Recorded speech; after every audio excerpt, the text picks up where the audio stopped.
กินไหมล่ะคือการถ้ากินข้าวเดียว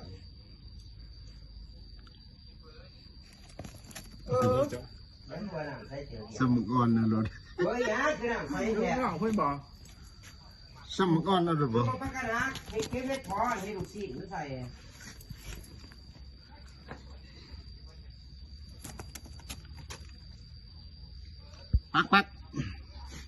ปักเป็นยังไงจะไป บ ที่ ริ เด็ก การ ไร นอน โอ้ยให้กินอะไร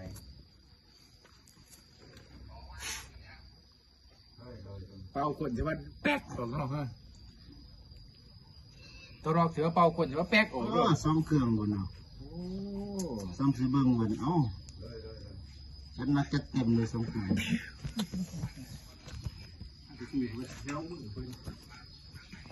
มาแต่นี่คนจับดูดิเงาเลยนี่จะว่าบ่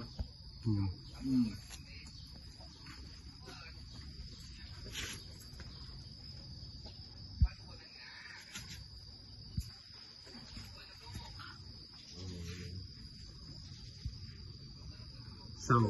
ามีการซึม